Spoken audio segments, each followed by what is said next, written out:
Assalam alaykum wa rahmatullahi wa barakatuh. Chers frères et sœurs en Allah, bienvenue sur votre chaîne Espoir en Allah, l'espace où nous explorons ensemble les profondeurs de la conscience humaine, les mystères de l'âme et la lumière infinie de la sagesse islamique. Aujourd'hui, nous allons parler d'un sujet très particulier et pourtant crucial pour notre bien-être spirituel, les rêves et leur impact sur notre âme. Savez-vous que certains rêves peuvent être dangereux, non seulement pour notre esprit, mais aussi pour notre foi? Quelles émotions ou pensées un rêve peut-il réveiller en nous? Et surtout, pourquoi certains rêves ne doivent jamais être partagés avec quiconque? Avant de commencer, je vous invite à vous abonner à la chaîne Espoir en Allah, à aimer cette vidéo, à la partager avec vos proches et à laisser un commentaire avec vos questions ou expériences personnelles concernant les rêves. Vos suggestions nous permettent de continuer à explorer ensemble ces mystères de l'âme. Les rêves de tentation ou de péché sont comme des miroirs nocturnes de nos désirs les plus cachés, des reflets subtils de ce que notre cœur essaie souvent de réprimer au quotidien. Et il est fascinant de constater combien ces visions nocturnes peuvent être à la fois intrigantes et dangereuses. Imaginez un jeune homme, humble et pieux, qui chaque nuit se retrouve face à des images qui l'attirent vers l'interdit, des gestes et des situations qu'il n'oserait jamais réaliser éveillé. Et pourtant, dans le silence de ses songes, elles prennent vie, vivantes et presque palpables. Au réveil, il est submergé par un mélange d'inquiétude, de culpabilité et de curiosité. Il se demande s'il est devenu mauvais ou s'il est seulement humain. Dans un moment d'illusion de confort, il décide d'en parler à ses amis, croyant peut-être que partager ce fardeau l'allégera. Mais le monde réagit souvent avec des jugements hâtifs ou des rires légers qui ne prennent pas la gravité de ce qu'il ressent.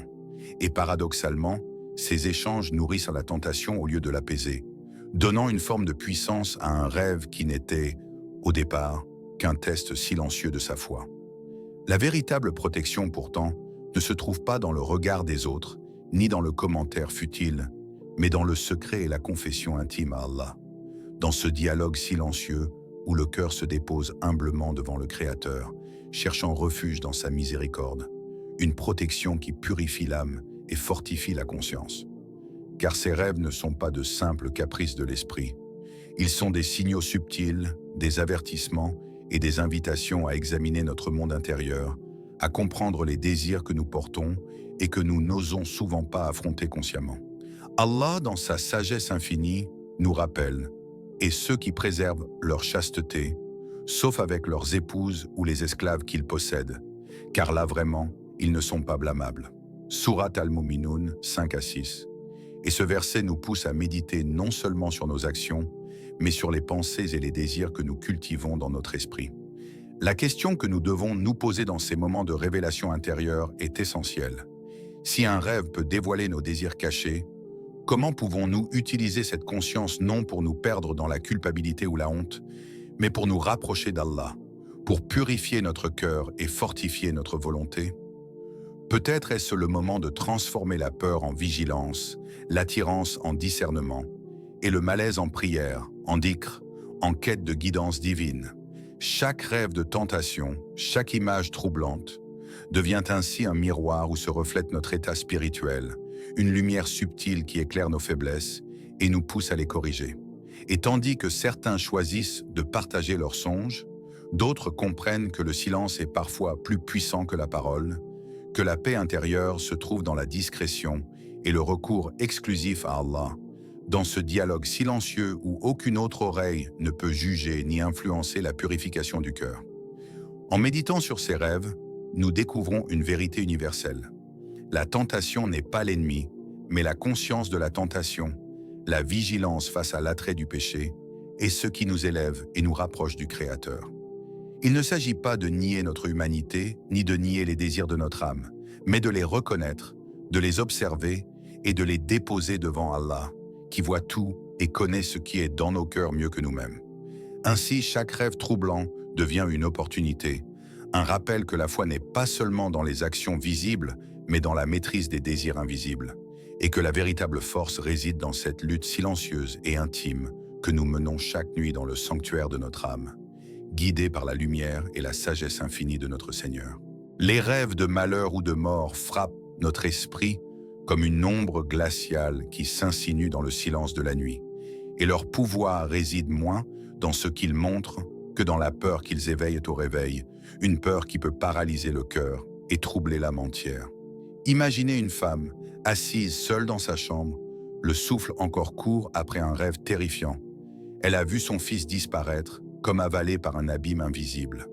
Au matin, sa main tremble alors qu'elle raconte le songe à sa famille, et en quelques mots, la peur se répand comme un feu silencieux dans chaque recoin de la maison, transformant l'air en tension palpable, chaque regard chargé d'angoisse. Les enfants deviennent nerveux, les parents anxieux, et même le moindre bruit extérieur semble un présage. Pourtant, le prophète nous rappelle avec une sagesse infinie que les rêves ne viennent que de trois sources: Allah, Satan ou notre subconscient. Et ce rappel nous enseigne que la source du rêve doit guider notre réaction. Certains songes sont des avertissements divins, d'autres des pièges de Satan, et beaucoup ne sont que les échos de nos inquiétudes et peurs profondes que notre esprit tisse pendant le sommeil. Allah nous dit: ne vous laissez pas entraîner par la peur et l'angoisse, mais placez votre confiance en moi. Sourate Al-Imran 173. Et ces mots résonnent comme une ancre dans la tempête, un refuge où le cœur peut trouver la sérénité. La véritable question n'est pas simplement de savoir pourquoi nous rêvons de malheur, mais comment nous transformons cette peur en rappel de notre dépendance totale à Allah, en invitation à renforcer notre foi et à chercher la paix dans la prière et le dhikr. Chaque rêve effrayant devient alors un miroir qui expose notre vulnérabilité humaine, nous obligeant à nous tourner vers le Créateur avec une humilité renouvelée, à déposer nos inquiétudes à ses pieds et à lui confier ceux que nous aimons, avec la certitude que sa protection est la seule véritable garantie. Le souffle court au réveil, le cœur battant, nous découvrons que la peur n'est pas un ennemi à fuir, mais un professeur silencieux qui nous pousse à réévaluer notre reliance sur Allah, à mesurer l'intensité de notre confiance et à comprendre que même face à l'ombre de la mort ou de la perte, la lumière de la foi peut nous envelopper et apaiser notre esprit troublé. Ainsi, chaque rêve de malheur, chaque vision de catastrophe ou de perte devient un rappel puissant que la sérénité ne naît pas de l'absence de peur, mais de la conscience profonde que tout est entre les mains d'Allah et que l'âme qui se tourne vers lui trouve un refuge où ni l'angoisse ni la terreur ne peuvent n'en pénétrer. Un sanctuaire intérieur que le sommeil seul ne pouvait révéler, mais que la foi sait protéger et transformer. Les rêves trompeurs ou sataniques sont des labyrinthes silencieux que notre esprit traverse chaque nuit sans le savoir, des pièges invisibles où la réalité et l'illusion s'entrelacent pour semer confusion et discorde. Et il suffit d'un seul mot mal placé pour que tout bascule. Imaginez un homme éveillé au matin, le visage encore marqué par l'inquiétude d'un songe dans lequel un proche semblait lui faire du mal. Un rêve si vif qu'il percevait presque le poids de la trahison, les regards accusateurs, les murmures invisibles. Dans un instant de faiblesse ou de curiosité, il confie ce rêve à un ami, pensant partager son trouble, mais chaque détail devient une graine de doute, chaque expression un ferment de suspicion, et bientôt des malentendus naissent, les liens se tendent, des amitiés et même des liens familiaux se fissurent, tout cela déclenché par une illusion nocturne. Le prophète nous guide dans ce labyrinthe. Si quelqu'un voit un rêve mauvais, qu'il cherche refuge auprès d'Allah contre Satan et qu'il n'en parle à personne. Ces paroles résonnent comme un phare dans la brume. La prudence et la discrétion deviennent nos armes contre la ruse de Satan, qui sait utiliser nos émotions et nos paroles pour corrompre les relations humaines. Allah nous avertit. Certes, Satan est un ennemi pour vous. Prenez-le donc comme ennemi. Sourate Fatir 6. Et ces mots nous rappellent que chaque doute, chaque colère ou jalousie née d'un rêve trompeur a un instigateur invisible, une force qui guette nos faiblesses pour les exploiter. La vraie sagesse réside dans le silence choisi, dans le recours immédiat à Allah par le dhikr, la prière et la vigilance spirituelle, transformant ce moment de confusion en une leçon de discernement et de maîtrise intérieure. Combien de conflits, de disputes et de malentendus pourraient être évités si nous laissions ces songes à Allah, si nous ne cédions pas à la tentation de les partager pour chercher validation ou réconfort auprès des autres? Chaque rêve trompeur devient alors un test subtil de notre foi, un exercice de patience et de prudence, où nous apprenons à distinguer le vrai du faux, le réel de l'illusion, et à comprendre que notre cœur, lorsqu'il est ancré dans la confiance en Allah, est à l'abri des manipulations invisibles. Ainsi, le songe qui semblait d'abord menaçant se transforme en une école silencieuse de sagesse. Nous apprenons à observer sans juger, à rester calme dans l'incertitude, à protéger nos relations et notre paix intérieure, et surtout à reconnaître que les ennemis les plus redoutables ne portent pas toujours un visage visible, mais parfois seulement l'ombre subtile d'un rêve qui, laissé à Allah, perd tout pouvoir sur notre âme.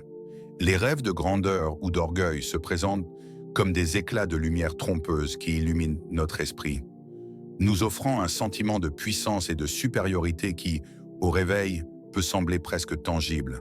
Et pourtant, cette lumière cache souvent les ombres de l'arrogance et de la vanité qui menacent notre cœur. Imaginez un homme qui, dans son sommeil, se voit élevé au rang de roi ou de savant éminent, adulé par tous, honoré et respecté comme jamais il ne le sera dans la vie réelle. Chaque geste, chaque parole dans ce rêve semble conférer à son âme une importance incomparable. Et lorsqu'il partage cette vision avec fierté, il ressent l'admiration et la jalousie des autres, comme s'il avait vraiment conquis ses sommets, oubliant que tout cela n'était qu'une illusion nocturne. Ce genre de rêve peut être un test subtil de notre humilité, un miroir reflétant les désirs cachés de reconnaissance et de supériorité qui dorment dans le subconscient, et il met notre foi à l'épreuve. Saurons-nous rester enracinés dans la modestie ou succomberons-nous à l'orgueil qui pourrait éroder la sincérité de notre cœur? Allah nous rappelle avec une clarté frappante: « Et ne marche pas sur la terre avec arrogance, car tu ne peux pas fendre la terre ni atteindre les montagnes en hauteur. » Sourate Al-Isra 37. Et ces mots résonnent comme un rappel doux mais puissant que la vraie grandeur n'est pas dans les illusions de la gloire, mais dans la maîtrise de soi, l'humilité et la conscience de la petitesse de l'homme face à la grandeur divine.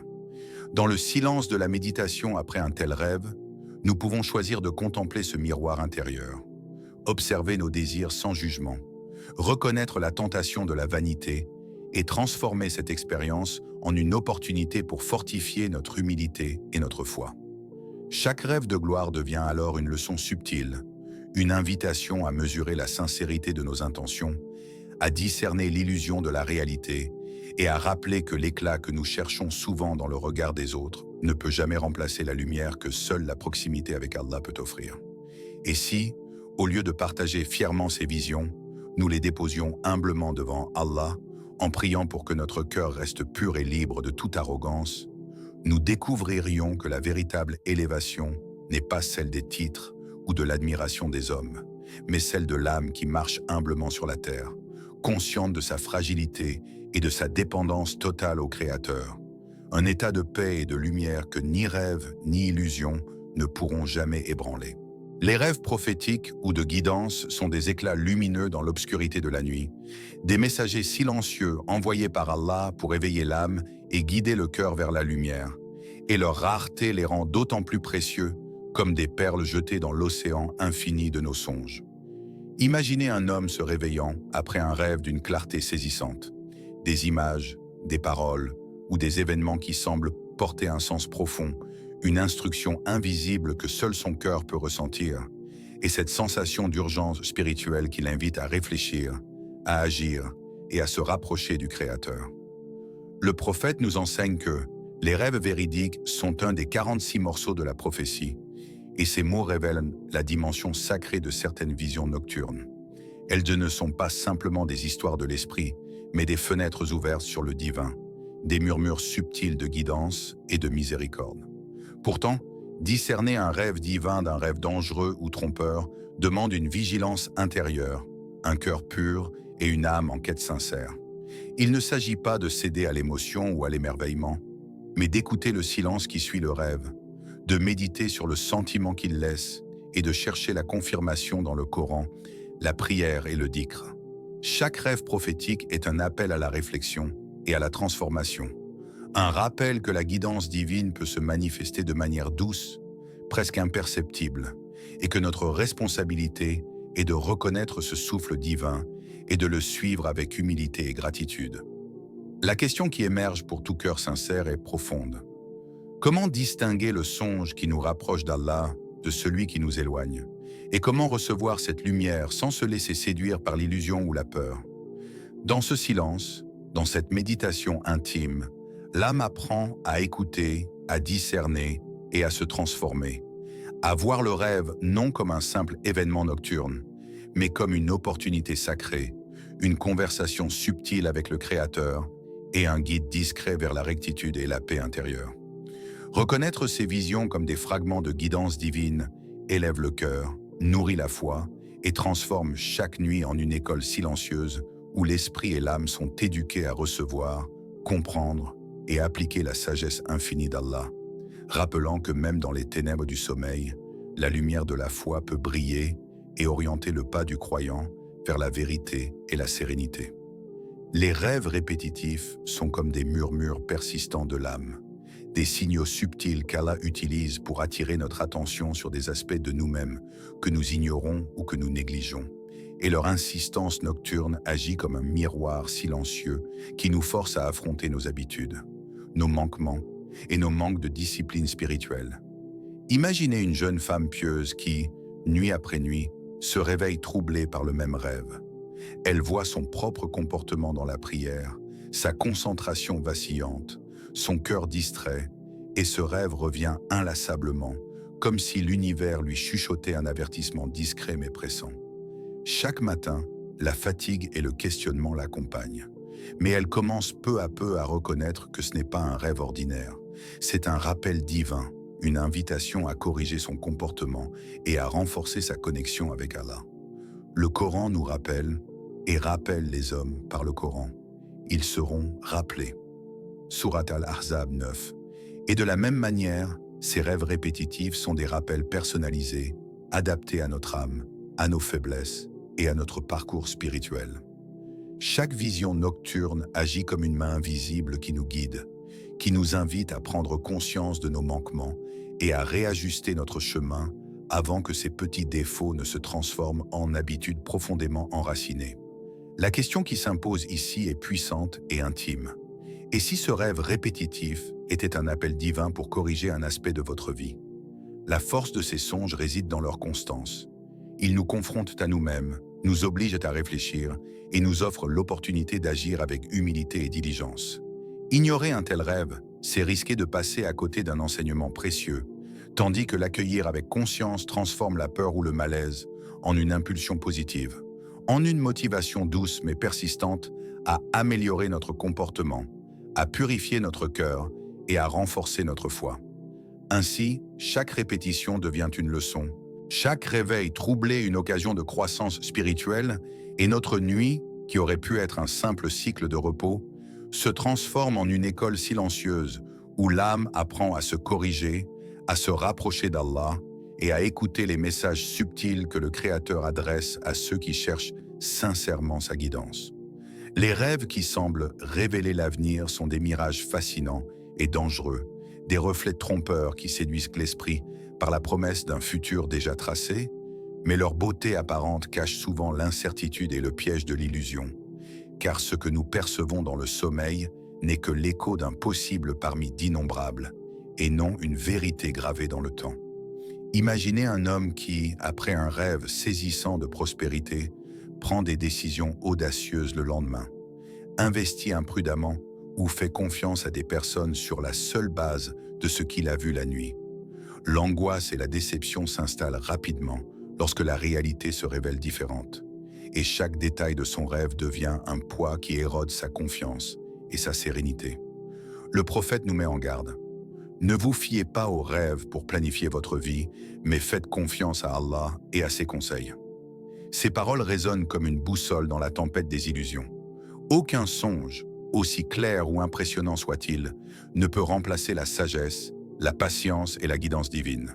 Allah nous rappelle également « Et quiconque place sa confiance en Allah, il lui suffit » Surat At-Talaq 3. Et ces mots sont un refuge puissant contre l'anxiété que peuvent provoquer les visions du futur.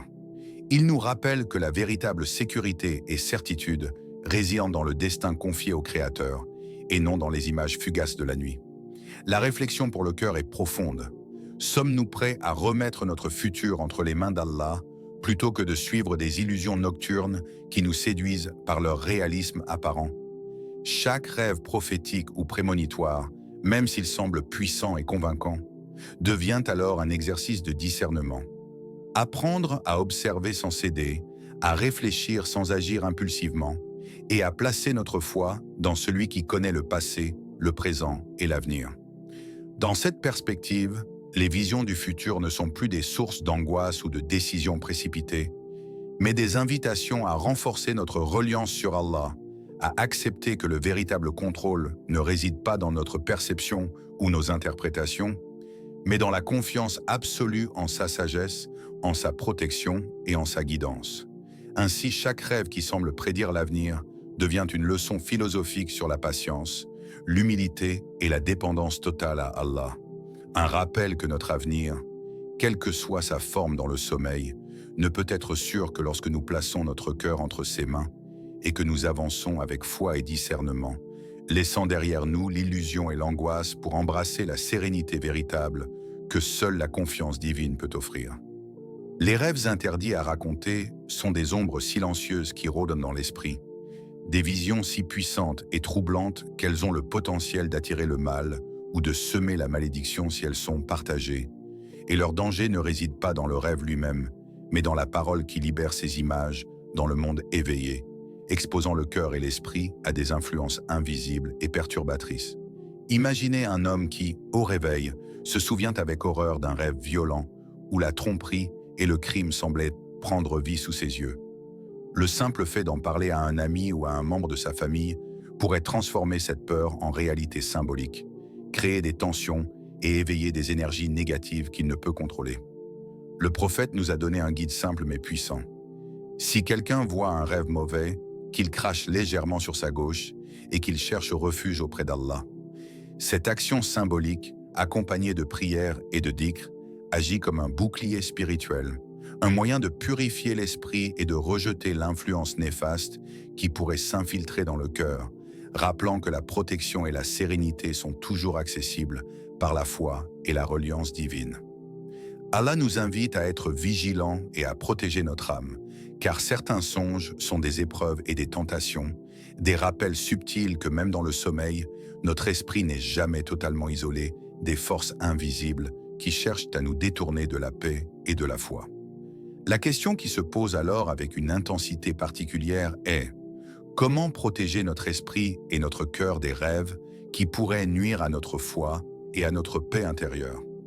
La réponse réside dans la discipline spirituelle, le dhikr, la prière, le silence et la conscience de la vulnérabilité humaine, transformant la nuit non pas en terrain de crainte, mais en un espace sacré où l'âme apprend à se préserver, à rejeter ce qui est néfaste et à se tourner entièrement vers Allah, faisant de chaque réveil une opportunité de purification et de renforcement de la foi. Ainsi, ces rêves dangereux, qui pourraient paraître effrayants ou troublants, deviennent en réalité des rappels puissants de la vigilance spirituelle nécessaire pour maintenir le cœur et l'esprit à l'abri, démontrant que la véritable protection ne vient pas de la fuite ou du partage, mais de la soumission, de la prière et du recours constant à Allah, qui est le refuge ultime contre toutes les influences invisibles. Chers frères et sœurs, les rêves sont des portes mystérieuses de notre âme. Certains peuvent nous guider, d'autres nous tromper. La clé c'est la prudence, la foi et le recours constant à Allah.